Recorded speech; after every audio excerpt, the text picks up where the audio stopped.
Okay, I didn't get the video done, and I have moved on. I'm in Elkhart, Indiana, at the Mobile Home RV Hall of Fame, parked overnight.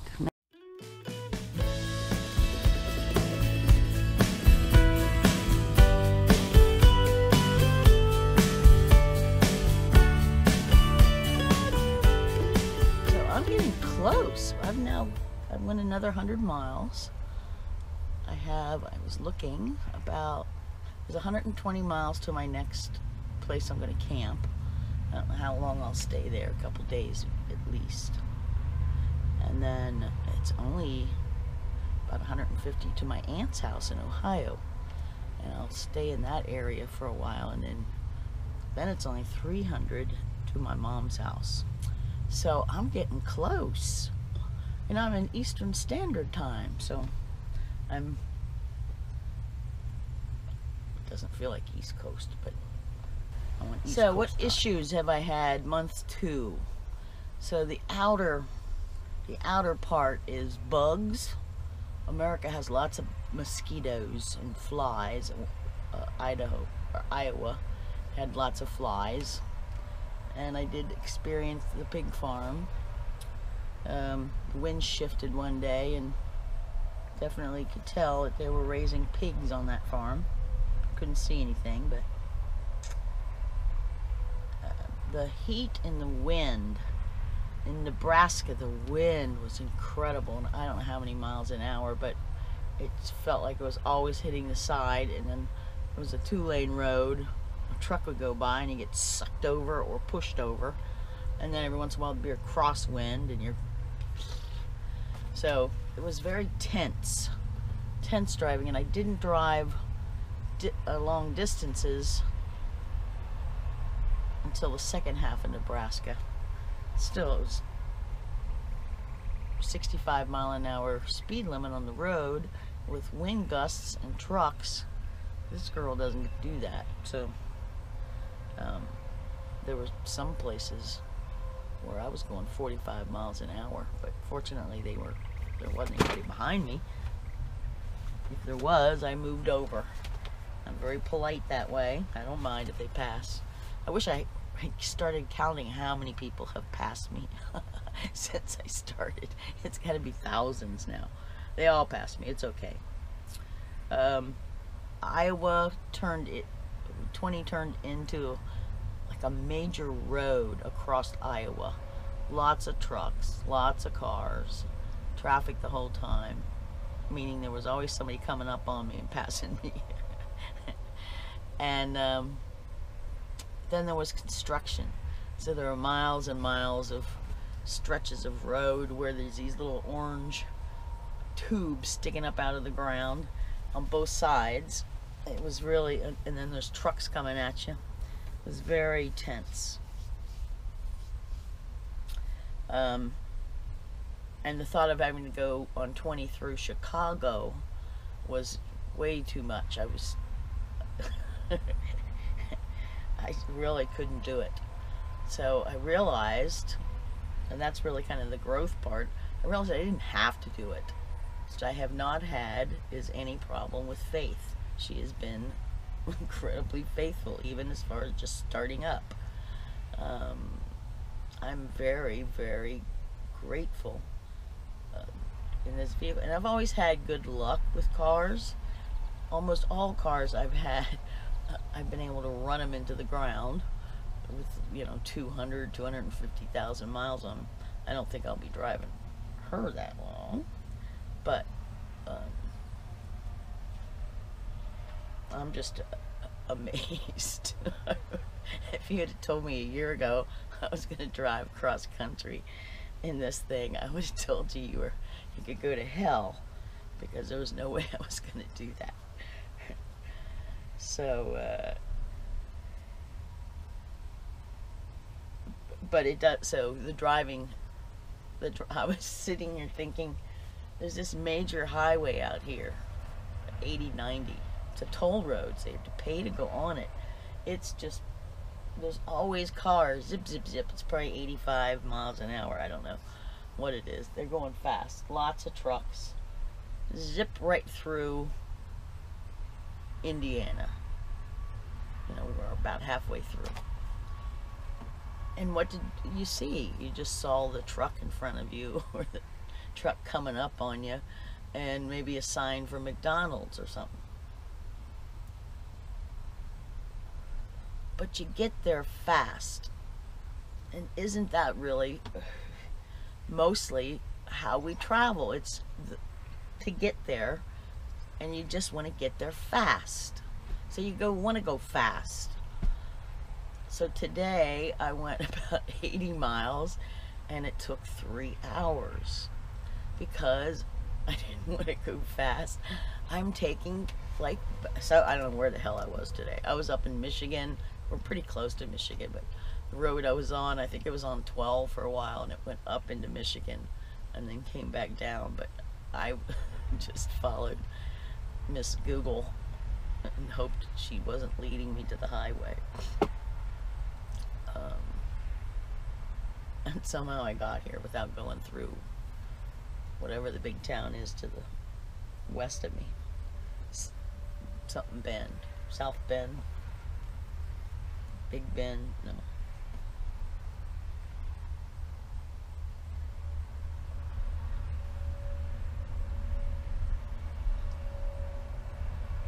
So along with the stress of just driving, somebody did ask me if I was afraid to drive my rig in the mountains, and my response is I'm just afraid to drive my rig anywhere. In mountains, there's no way.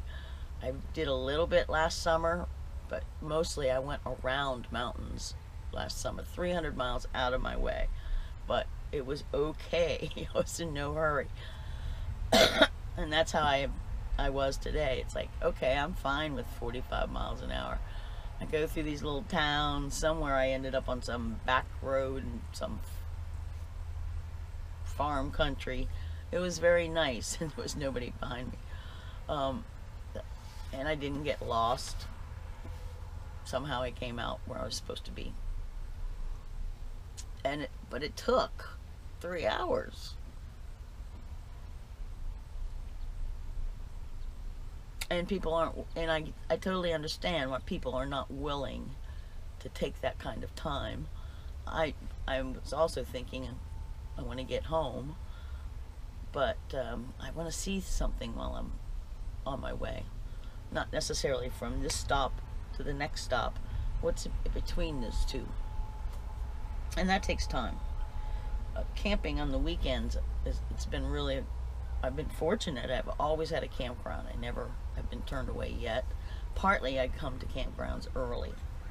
So I do try to follow a rule by being in somewhere by 3 or 4 o'clock in the afternoon. I try to go to campgrounds. I search on the internet and look on my map. I just noticed today, my map is only 9 years old. This is my guide. And then I do have Google Maps. Sometimes I can use it and sometimes not. She always wants to take me on the highway, even if I tell her no highways, she takes me on some ridiculous trek. So it's very hard to find one that works for me.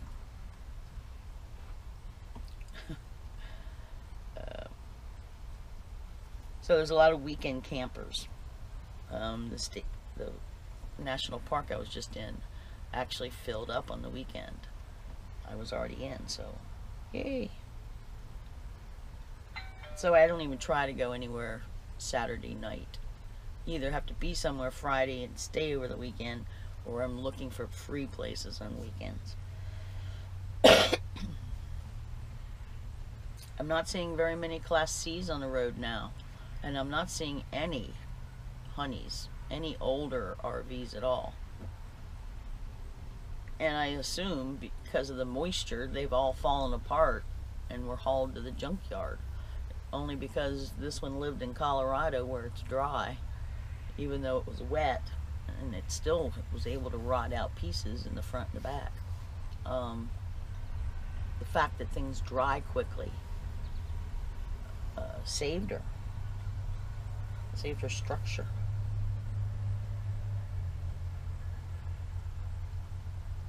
So I love Nebraska. I could have spent more time, and I will go back to Nebraska. Didn't care for Iowa. Didn't really care for Illinois. And I'm in Indiana, and Indiana's okay so far. Still, I'm getting much, I mean, there's much more traffic, there's much more hurry. There's, from Nebraska, Wyoming, Colorado, you can feel the difference. Although they have organic food here. Like real people.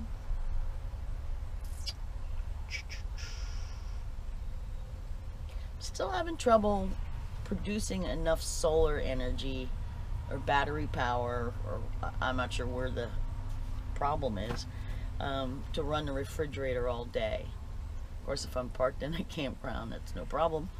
But I have to have good sun all day to run that thing all day. And we didn't have any sun for 3 days. So I'm back to bagged ice on the top, and keeping, although I just did buy some groceries, but keeping the groceries to a minimum and keep them in the bottom. I have a couple days worth, so when I go to the next campground I don't have to stop anywhere. The next campground has, if I get in, has electricity. And so that's another issue, is there's a couple of the fear of not knowing if I'm going to have a place to stay. So if it's a big enough town where there's a Walmart, I relax a little bit. If the campground I'm going to is picked out doesn't work out, I can go to Walmart. God bless Walmart. But there aren't Walmarts everywhere in America. And as I said, I haven't been turned away yet, but this back to school fever's starting up, and pretty soon there's Labor Day, and I won't be able to get a place over Labor Day, so I've got to land either in Maryland or stay in Ohio, where I could stay kind of cheap, I think.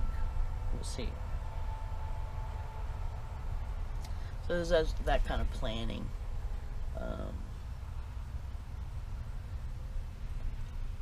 Or the concern about what's next. And that sort of takes me into the growth. I'm not quite as angst as I was last year about the next campground. Back, you have to look back away. If I look back to where I was a year ago, and I was only traveling I lived in the RV for 6 months, but I was only traveling for 2. And I remember I had to stop for a long time. I was very depressed, tired of being alone, freaked out about driving the vehicle, of course. And I'm not feeling the same way this year. I am still stressed about driving, but I'm learning how to manage. Maybe that's the maybe that's the growth. Those things still exist, but I'm learning how to take care of myself in the context of I'm stressed when I drive. When I realize that I'm totally like that, and I lay down, I get out, I walk around, I might get something to drink, just feel the air, but I have to wait until my blood pressure comes back down, just managing myself.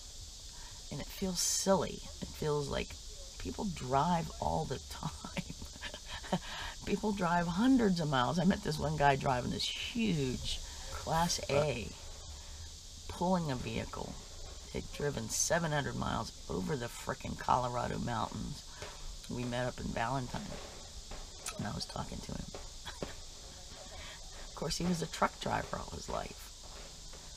But he looked tired. 700 miles is a lot. That was ridiculous. I don't know what. Well, I know he wanted to get where he was going. Well, here's the thing. It's going to happen anyway. This is just how it is. and I just have to learn how to manage it. And that's what I'm doing.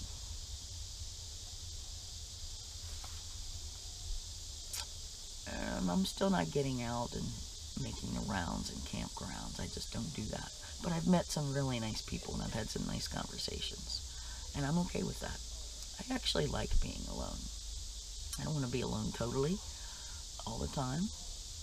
But I like my space. I like my little RV. People come in and visit and look around. I'm always happy to show it off.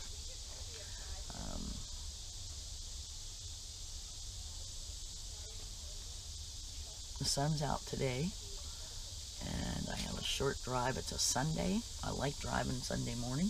I gotta get moving, actually. And it's going good. So, month 2 down. I'm still alive. Still over budget. We're still moving. God bless Faith. She just keeps going, and no problems. So, lucky me. And I was thinking the other day, how freaking fortunate I am to have the opportunity to do this. And to some extent, I made that opportunity. I spent a lot of time and energy, and people say it's obvious when they see the RV that I've put a lot of myself into it. It's in good shape. And it's working. I'm doing it. I say to myself every once in a while, my God, you're doing it. You're in Indiana. How unreal is that? So here we go. The last trip, the last leg of this particular trip. I should be in Maryland by the time I give you my 3 months.